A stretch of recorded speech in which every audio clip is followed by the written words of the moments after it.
Salut les Anacalypsiens, bienvenue dans cette nouvelle vidéo d'Anacalypsie. Donc aujourd'hui, on revient sur le chapitre 1076 de One Piece qui se nomme De Vieux Amis. Chapitre plutôt sympathique. Voilà, j'ai plutôt bien aimé, même si j'aurais préféré en voir un peu plus sur certains points. Mais bon, je vous laisse avec le générique et on en parlera un peu plus tard.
Donc le chapitre, on revient du coup sur Zoro, Luffy et le CP0 pour savoir s'il faut les libérer ou non face aux Séraphins.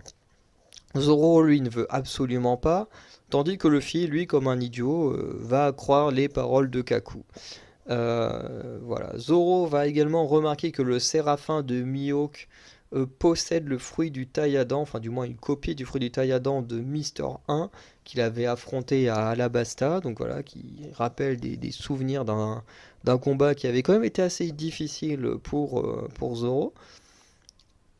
Le Vegapunk 01 va également questionner le CP0 sur leurs intentions, et Lucci va être très cash en disant qu'il est là pour tuer les Vegapunk et qu'il se vengera également de la trahison de ceux-ci si l'occasion se présente. Luffy, lui, va prendre la décision de lui-même de libérer le CP0, notamment en tentant une intimidation.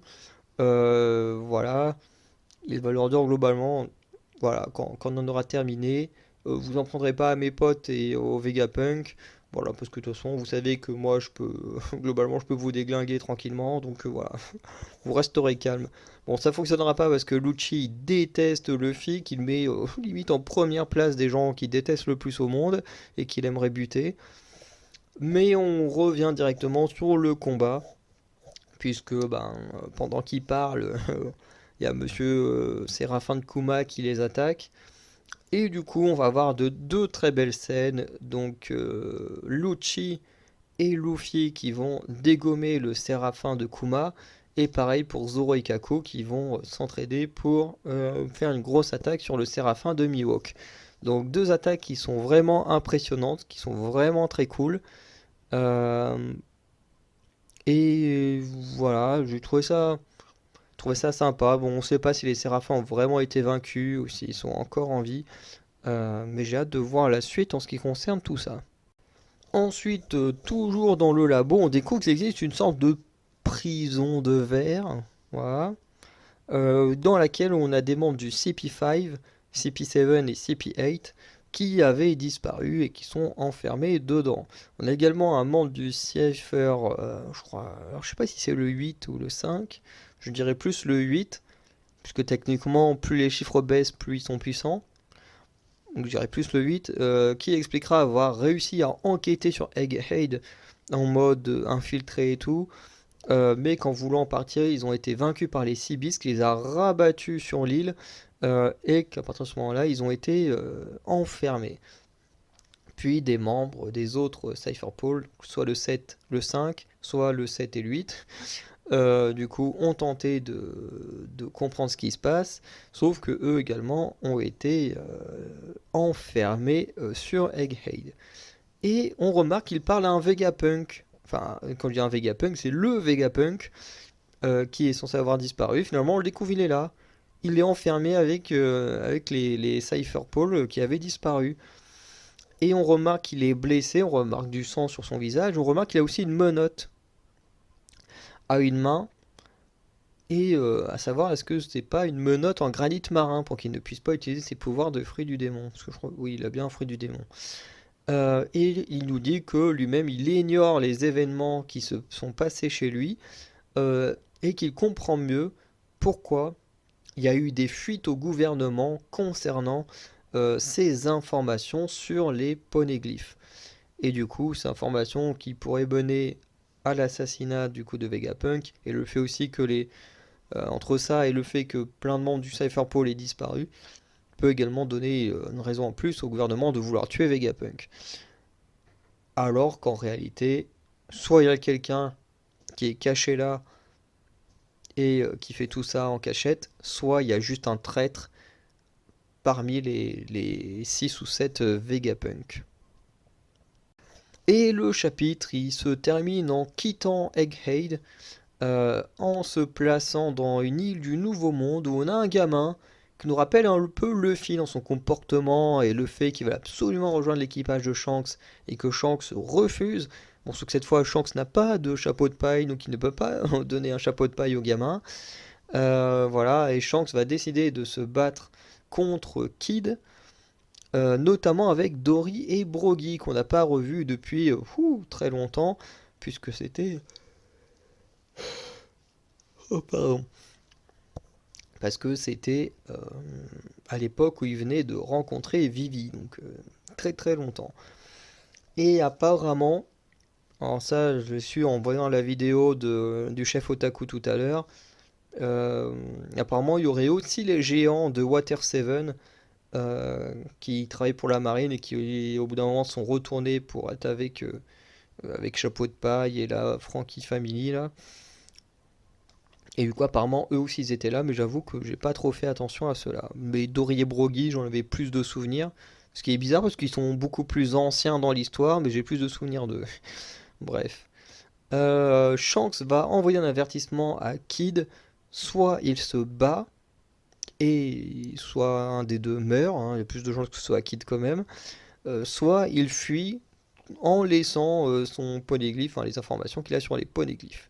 Puisque, faut pas oublier qu'au Shanks a décidé de se lancer dans la course au One Piece. Et du coup, on apprend également, en passant du côté Kid, que Kid a perdu son bras, non pas contre Shanks, comme on l'a tous pensé pendant des mois, voire des années, mais que c'est juste un capitaine de flotte de Shanks le Roux, qui en fait a découpé le bras à Kid et que Kid n'a jamais réussi à atteindre Shanks. Et Kid dit qu'il est prêt à retenter sa chance, quitte à y mourir. Enfin, quitte à y laisser la vie, c'est mieux comme ça. Voilà. Donc on va conclure la vidéo, il n'y a pas grand chose à dire sur ce chapitre, hein. C'est un chapitre plutôt sympa. D'un côté on continue les combats à Egghead, ou du moins celui de Zoro et Luffy, parce que celui du côté de Nami on sait qu'il continue, parce qu'on entend apparemment un cri de Nami, mais on ne le voit pas ce qui se passe. On en découvre un peu plus sur Vegapunk qui a disparu, finalement on découvre qu'il est enfermé avec le Cypherpole. Et à côté de ça, on a également toute l'histoire avec Shanks et Kid qui nous tease un nouveau combat de Rookie contre Empereur, hein. Faut pas oublier que Trafalgar est en train d'affronter Barbe Noire, la Kid qui va affronter Shanks. Voilà, c'est plutôt sympa, c'est juste un peu dommage parce qu'on sait que Kid il a aucune chance contre Shanks, sachant que Kid il a juste un bateau contre toute une flotte, dont dans la flotte t'as des géants, t'as l'équipage de Shanks qui a réussi à stopper une guerre à lui tout seul.